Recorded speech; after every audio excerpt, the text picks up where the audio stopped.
Once again, welcome to all of you on my YouTube channel Khan Mentor Colossus. Dear aspirants and my dear curious fellows, आज हम जो JKSSB खासकर JKPSI या कोई भी competitive exam है, चाहे वो यूपीएससी का CSAT है या केएस का CSAT है, कोई भी कॉम्पिटिटिव एग्जाम है, तो उसमें जो मैथ्स का जो बेसिक न्यूमेरिसी में हमारे पास एक इंपॉर्टेंट चैप्टर आता है pair of linear equation in two variables. Pair of linear equations in two variables की अगर हम बात करेंगे, सबसे पहले मैं आपको इस पे थोड़ा सा इंट्रोडक्शन देता हूं। यानी सबसे पहले हमने समझना होगा कि pair of linear equation in two variables है क्या, यानी ये जो इसका जो टॉपिक है इसका मतलब क्या है। देखो, सबसे पहले इक्वेशन आप समझते हैं, हमारे पास इक्वेशन क्या है। सपोज हमारे पास एक इक्वेशन है 5x plus 2x plus 5 is equal to 3। This is an equation. अब इक्वेशन से आपने उससे पहले थोड़ी बेसिक चीजें समझ लेनी, वेरिएबल्स, कोएफिशिएंट एंड कांस्टेंट। अब देखो, वेरिएबल क्या होते हैं, x y z वेरिएबल्स को x y z से डिनोट किया जाता है। इनको वेरिएबल्स क्यों कहा जाता है, क्योंकि इनकी जो वैल्यू होती है वो वैरी होती रहती है, यानी चेंज होती रहती है। फॉर एग्जांपल मैं आपको बताऊंगा, ये हम वेरिएबल्स को x y z से डिनोट करते हैं। मेरे पास एक ग्राफ है, इस ग्राफ पे ये क्या है, x एक्सिस, ये है y एक्सिस, है या नहीं है। यहां पे होता है, ये हमारे पास होता है ओरिजिन। ओरिजिन पे x कोऑर्डिनेट भी 0 होता है, y पर ओरिजिन मतलब शुरुआत, ठीक है। तो यहां पे 1 2 3 4 5 6, देखो x की वैल्यू क्या है, अलग अलग पॉइंट्स पे अलग अलग वैल्यू आ रही है। पीछे की तरफ आओ, -1 -2 -3 -4, यानी अच्छा y जाओ 1 2 3 4 5, नीचे आओ -1 -2 -3। कहने का मतलब है, देखो x और y की जो वैल्यू है अलग अलग पॉइंट्स पे अलग अलग है, इसीलिए इसको वेरिएबल कहा जाता है, क्योंकि इसकी वैल्यू है वो वैरी होती रहती है, चेंज होती रहती है। That is now why it is known as x y z। तो आप वेरिएबल को डिनोट करते हैं, नहीं तो x y या z से आप डिनोट करते हैं। अब देखो, मेरे पास जो यहाँ पे इक्वेशन है 2x प्लस 3, इस 2x प्लस 3 इक्वेशन में मेरे पास क्या है, x क्या है, x है वेरिएबल। x क्या है, वेरिएबल। वेरिएबल के साथ जो वैल्यू अटैच होती है, वेरिएबल के साथ जो वैल्यू आपके पास अटैच होती है उसको कोएफिशिएंट कहा जाता है। क्या कहा जाता है, कोएफिशिएंट। और जिसके साथ जिस नंबर के साथ कोई भी वेरिएबल नहीं है उसको कांस्टेंट कहा जाता है। यानी ए नंबर जिसके साथ वेरिएबल अटैच नहीं है, जिसके साथ वेरिएबल नहीं है, वो नंबर कहलाएगा कांस्टेंट नंबर। और वेरिएबल क्या है, x y z, मतलब इनकी वैल्यू है वो वैरी होती रहती है। और वेरिएबल के साथ जो वेरिएबल के साथ में, यानी उसके मल्टीप्लिकेशन में पीछे साथ में मल्टीप्लिकेशन में जो वैल्यू अटैच है, जो नंबर अटैच है, वो आपका कोएफिशिएंट कहलाता है। और वेरिएबल के साथ जो कोएफिशिएंट होता है वो हमेशा नॉन जीरो होना चाहिए। क्या होना चाहिए, यानी वेरिएबल के साथ जो हमेशा कोएफिशिएंट होता है वो हमेशा नॉन जीरो होना चाहिए, जीरो नहीं। अगर सपोज x के पीछे 0 है तो 0 into x वो 0 ही बन जाएगा, वेरिएबल भी 0 बन गया।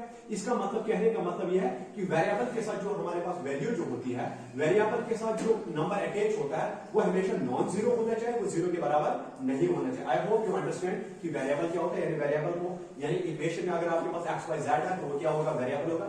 वेरिएबल के साथ जो वैल्यू अटैच होगी वो आपके पास क्या होगा, कोएफिशिएंट होगा। और वो नंबर जिसके साथ कोई भी वेरिएबल नहीं होगा तो वो आपका क्या होगा, वो आपका होगा कांस्टेंट टर्म। आप, मुझे उम्मीद है कि आपको समझ आ गई वेरिएबल क्या है, कोएफिशिएंट क्या है और कांस्टेंट टर्म क्या है। अब हम आगे थोड़ा इक्वेशंस पे जाते हैं। देखो, अगर आपके पास एक वेरिएबल है, एक वेरिएबल की वैल्यू निकालने के लिए, सपोज x एक वेरिएबल है, ना y है मेरे पास, ना z, सिर्फ x एक वेरिएबल। एक वेरिएबल की वैल्यू निकालने के लिए, यानी उसकी वैल्यू क्या है, 1 है 2 है 3 है 4 है, क्योंकि वेरिएबल है तो वैल्यू कुछ भी हो सकती है ना। उस वेरिएबल की वैल्यू निकालने के लिए, एक वेरिएबल की वैल्यू निकालने के लिए आपके पास एटलीस्ट एक इक्वेशन का जरूरी होना जरूरी होता है। अगर दो वेरिएबल की आप वैल्यू निकालते हैं तो एटलीस्ट आपके पास 2 इक्वेशन का होना जरूरी है। अगर आप 3 वेरिएबल की वैल्यू x y z की वैल्यू निकाल, 3 की सोल्यूशन, 3 की वैल्यू निकालना चाहते हैं तो आपके पास जरूरी है कि 3 इक्वेशन होना जरूरी है। मुझे उम्मीद है आपको समझ आ गई। अगर आपके पास एक वेरिएबल की वैल्यू आपको निकालनी है तो एक इक्वेशन का होना जरूरी है। For example x plus 3 is equal to 2, तो x इज इक्वल टू 2, यानी उधर जाएगा, क्या वेरिएबल x है, बाकी x है, तो x इज इक्वल टू -1। यानी अगर एक वेरिएबल है, एक वेरिएबल की वैल्यू निकालने के लिए एक इक्वेशन का होना जरूरी है। दो वेरिएबल की वैल्यू निकालने के लिए, सपोज एक्स और वाई दो वेरिएबल है, दो वेरिएबल की वैल्यू निकालने के लिए दो इक्वेशन का होना जरूरी है। तीन वेरिएबल की वैल्यू निकालने के लिए आपके पास तीन इक्वेशन का होना जरूरी है। I hope you understand.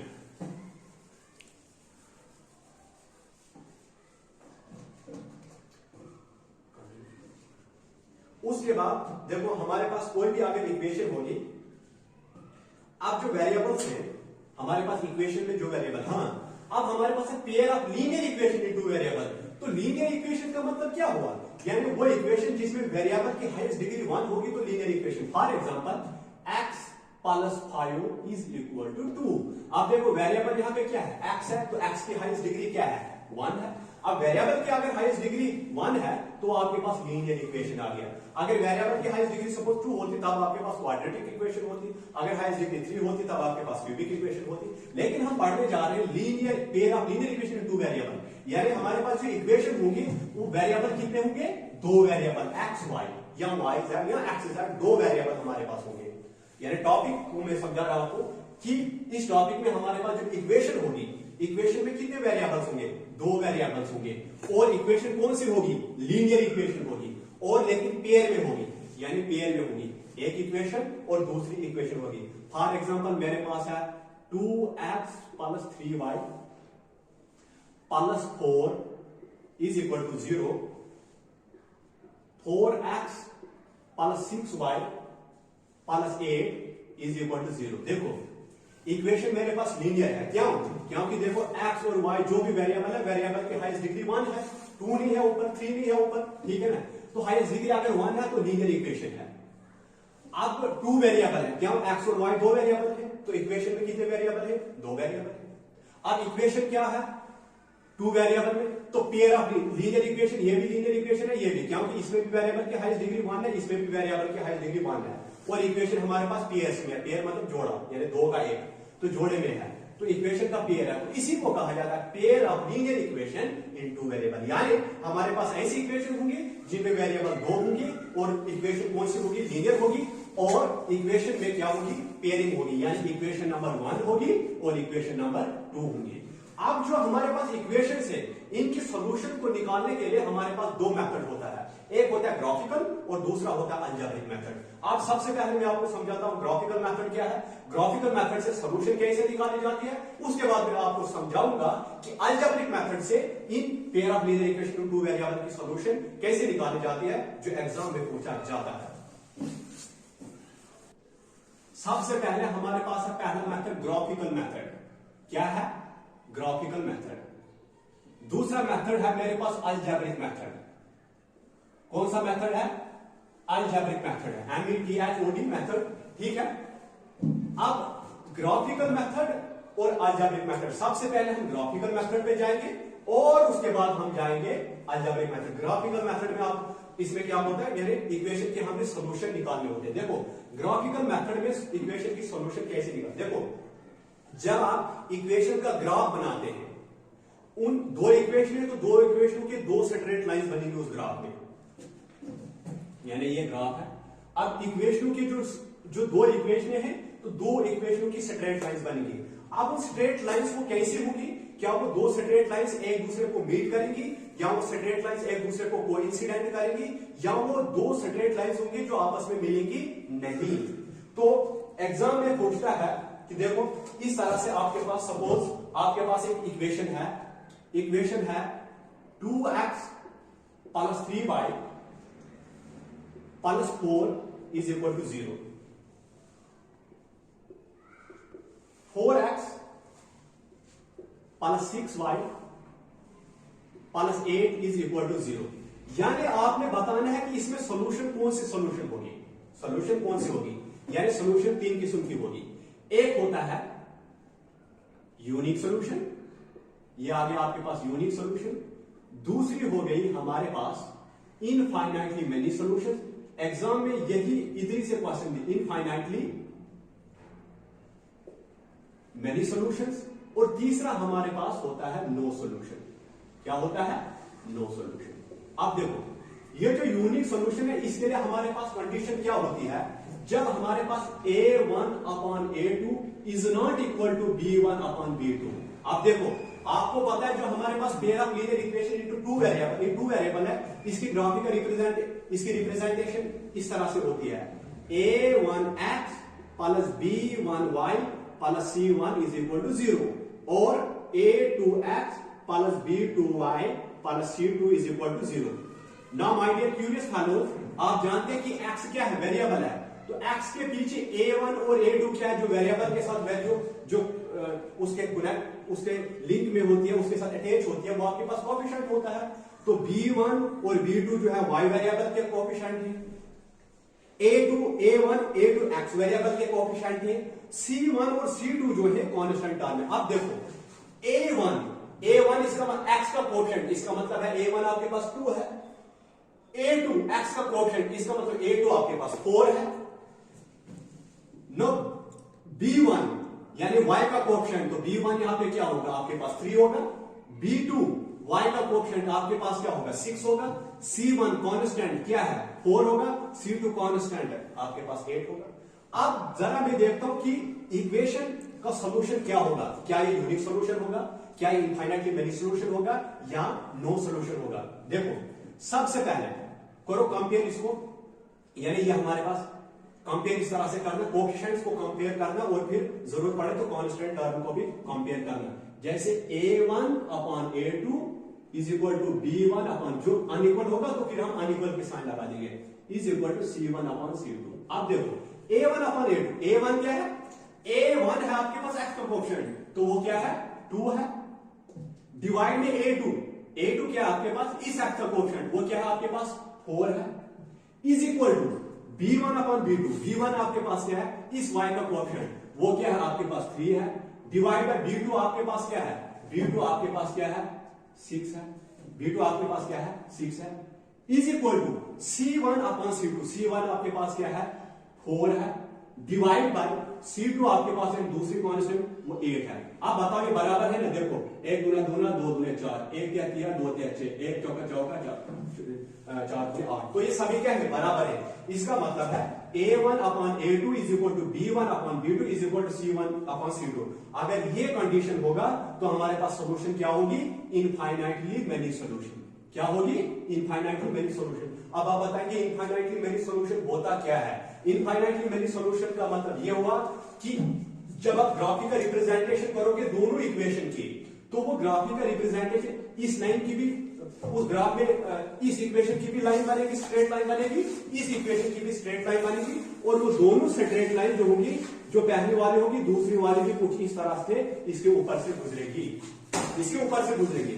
अगर एक पॉइंट पे मिलती हैं तो यूनिक सॉल्यूशन होती है, लेकिन ये तो इसके ऊपर से पूरी गुजर रहे हैं, तो क्या हो गया हमारे, इनफाइनाइटली मेनी सॉल्यूशन होंगे। तो इनफाइनाइटली मेनी सॉल्यूशन का मतलब ये हुआ, जो आपके पास दो इक्वेशंस हैं, दोनों इक्वेशन का जो जब आप ग्राफिकल रिप्रेजेंटेशन करोगे, जो दोनों इक्वेशन की जो स्ट्रेट लाइन होगी वो एक दूसरे के ऊपर से गुजरेंगी। जब ऐसा केस होगा तो आपके पास क्या कौन सी सॉल्यूशन होगी, इनफाइनाइटली मेनी सॉल्यूशन होगी। जब इनफाइनाइटली मेनी सॉल्यूशन होगी उसके लिए कंडीशन आपके पास क्या होगी, a1 upon a2 is equal to b1 upon b2 is equal to c1 upon c2। जब इस तरह की कंडीशन है आपके पास तो सॉल्यूशन कौन सी होगी, infinitely many solution. Infinitely many solution का मतलब यह है जब आप इन दोनों जब दोनों इक्वेशन की जब आप ग्राफिकल रिप्रेजेंटेशन करोगे तो दो इक्वेशन है तो दो स्ट्रेट लाइन बनेंगे। अब उस ग्राफिकल रिप्रेजेंटेशन में जो दो स्ट्रेट लाइंस बनेंगे वो उसमें एक इक्वेशन की स्ट्रेट लाइन जो बनेगी दूसरी इक्वेशन की स्ट्रेट लाइन जो है उसके ऊपर से गुजरेगी। इसका मतलब है जब एक पॉइंट पे टच करती है एक लाइन दूसरा लाइन, अगर दो लाइनें जो आपस में स्ट्रेट लाइन इंटरसेक्ट करती हैं, एक जगह पे इंटरसेक्ट करती है, एक जगह पे मीट करती है, तो यूनिक सॉल्यूशन बनती है। लेकिन ये तो इसके ऊपर से पूरा गुजर रही है, इसका मतलब है ये तो जगह जगह पे इसको मीट कर रहे हैं ना, तो इसका मतलब है ये हमारे पास कौन सा सॉल्यूशन कहलाएगी, इनफाइनाइटली मेनी सॉल्यूशन। और इनफाइनाइटली मेनी सॉल्यूशन के लिए आपके पास क्या होना चाहिए, a1 upon a2 is equal to b1 upon b2 is equal to c1 upon c2। अब हमारे पास pair of linear equation in two variable में मैंने आपको बताया इनफाइनाइटली मेनी सॉल्यूशन। अब मैं बताऊंगा कि यूनिक सॉल्यूशन कब होगी और उसके लिए क्या कंडीशन है। देखो यूनिक सॉल्यूशन क्या होता है, यूनिक सॉल्यूशन के लिए कंडीशन ये है a1 upon a2 is not equal to b1 upon b2। तो a1 क्या है, a1 a2 क्या है, इस x के वेरिएबल और इस x का वेरिएबल। B1 B2 क्या है, इस y का वेरिएबल, इस y का वेरिएबल है। तो अगर A1 अपॉन A2 इसका मतलब है 2/3 is equal to B1 upon B2 3/4। क्या ये आपस में बराबर है? नहीं बराबर है। अगर ये कंडीशन फॉलो होती है A1 upon A2 is not equal to B1 upon B2, तो इस केस में आपके पास सोल्यूशन कौन सी होती है? यूनिक सोल्यूशन होती है। कौन सी सोल्यूशन होती है? यूनिक सोल्यूशन होती है। यूनिक सोल्यूशन का मतलब क्या हुआ कि जो दो इक्वेशन है आपके पास, दोनों इक्वेशनों की जो ग्राफिकल रिप्रेजेंटेशन होगी, यानी इस इक्वेशन की जो स्ट्रेट लाइन बनेगी और इस इक्वेशन की स्ट्रेट लाइन जो बनेगी वो किस तरह से ऐसे जैसे होंगी, यानी किसी एक पॉइंट पे वो एक दूसरे को मीट करेंगे। जब दो स्ट्रेट लाइंस किसी एक पॉइंट पे एक दूसरे को मीट करेंगी तो इस केस में सॉल्यूशन कौन सा होगा? यूनिक सॉल्यूशन होगा। यूनिक सॉल्यूशन का मतलब है कि वो जो दोनों स्ट्रेट लाइंस हैं वो किसी एक पॉइंट पे एक दूसरे को काटती हैं। जब आप इनका ग्राफ बनाओगे तो ग्राफिकल रिप्रेजेंटेशन में ग्राफ जब बनाओगे तो इस इक्वेशन के लिए एक स्ट्रेट लाइन बनेगी, इस इक्वेशन के लिए उस ग्राफ में एक स्ट्रेट लाइन बनेगी। वो दोनों स्ट्रेट लाइन किसी पॉइंट पे एक दूसरे को काटेंगे। अगर वो किसी पॉइंट पे एक दूसरे को मीट करते हैं, इंटरसेक्ट करते हैं यानी काटती हैं, तो उसको हम कहते हैं कि वो सॉल्यूशन कौन सी सॉल्यूशन होगी? वो यूनिक सॉल्यूशन होगी। और यूनिक सॉल्यूशन के लिए आपके पास कंडीशन क्या है? A1 upon A2 is not equal to B1 upon B2। देखो यहाँ पे 2/3 इज नॉट इक्वल टू 3/4, करो डिवाइड बराबर नहीं आएंगे। तो अगर ऐसा होगा तो हमारे पास यूनिक सॉल्यूशन होगा। अब हम पढ़ेंगे कि नो सॉल्यूशन कब होता है। नो सॉल्यूशन का मतलब क्या होगा? जो दो इक्वेशन है आपके पास, दोनों इक्वेशनों में जो स्ट्रेट लाइंस बनेगी वो उस ग्राफ में वो किसी भी पॉइंट पे वो मीट नहीं करेंगी, बाकी वो एक दूसरे के पैरेलल होंगी। सपोज उस ग्राफ में जो है एक लाइन इस तरह से जाएगी, दूसरी लाइन इस तरह से जाएगी, यानी वो मीट नहीं करेंगी। अगर मीट नहीं करती है तो उस केस में क्या होगा? नो सॉल्यूशन होगा। अगर जब कोई सॉल्यूशन नहीं निकलता है इक्वेशन का तो उसको हम इनकंसिस्टेंट इक्वेशन भी कहते हैं। अगर सॉल्यूशन होता है, चाहे वो यूनिक सॉल्यूशन हो या इनफाइनाइटली मेनी सॉल्यूशन हो, उस केस में इक्वेशन होती है वो कंसिस्टेंट होती है, उसको कंसिस्टेंट इक्वेशन कहा जाता है। लेकिन अगर इक्वेशन की कोई सॉल्यूशन नहीं होगी, कोई सॉल्यूशन न होने का मतलब क्या है? यानी जो उस दोनों इस वाली इक्वेशन का भी जो ग्राफ बनेगा ग्राफिकल रिप्रेजेंटेशन में, और इसका भी जो ग्राफ बनेगा, इसकी भी स्ट्रेट लाइन बनेगी, इसकी भी जो स्ट्रेट लाइन बनेगी, वो उस ग्राफिकल रिप्रेजेंटेशन में जो दोनों स्ट्रेट लाइंस होंगी वो एक दूसरे को मीट नहीं करेंगी। बल्कि अगर एक दूसरे को मीट नहीं करेंगी तो इसका मतलब हम कहते हैं नो सॉल्यूशन। क्या कहते हैं? No solution. अब नो सॉल्यूशन के लिए कंडीशन क्या है? A1 upon A2 is equal to B1 upon B2 is not equal to C1 upon C2। अब A1 अपॉन A2 क्या है?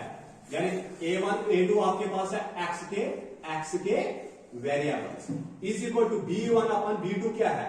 y के वेरिएबल्स। सॉरी यानी x जो वेरिएबल है, वेरिएबल के कोफिशिएंट 3/6 ये आ गया। यानी A1 अपॉन A2 क्या है? x जो वेरिएबल है, वेरिएबल के कोफिशिएंट। तो x वेरिएबल है, इसका कोफिशिएंट क्या है? 3। x वेरिएबल है यहाँ पे, तो इसका कोफिशिएंट क्या है? 6। आगे अपने मिस्टेक को ठीक कर रहा हूं। अब B1 upon B2 y variable के कोफिशिएंट यानी 2, यहाँ पे y का कोफिशिएंट 2 है, यहाँ पे y का कोफिशिएंट 4 है। यहाँ पे इज इक्वल टू यानी कांस्टेंट C1, यहाँ पे कांस्टेंट क्या है? -4 डिवाइड बाय C2 क्या कांस्टेंट? 9। अब मुझे आप बताओ 3/6 बन जाएगा 1/2, ये भी बन जाएगा 1/2 इज इक्वल, ये तो कॉमन टेबल में नहीं आता, ये तो ऐसे रखिए तो पॉइंट में आ जाएगा। इसका मतलब है ये इसके बराबर नहीं है। देखो कंडीशन ये फॉलो हो रही है, A1 upon A2 is equal to B1 upon B2 is not equal to C1 upon 2। तो इस केस में क्या होगा? इस केस में होगा नो सॉल्यूशन। नो सॉल्यूशन का मतलब क्या है कि जो ग्राफिकल रिप्रेजेंटेशन में जो दोनों इक्वेशन की जो स्ट्रेट लाइन बनेगी वो एक दूसरे को कहीं पे मीट नहीं करेंगे। जब एक दूसरे को कहीं पे मीट नहीं करेंगे इसका मतलब है नो सॉल्यूशन है। इसका मतलब क्या है? नो सॉल्यूशन है। तो अगर नो सॉल्यूशन होगी तो इक्वेशन होती है इनकंसिस्टेंट। ये भी याद रखना पॉइंट।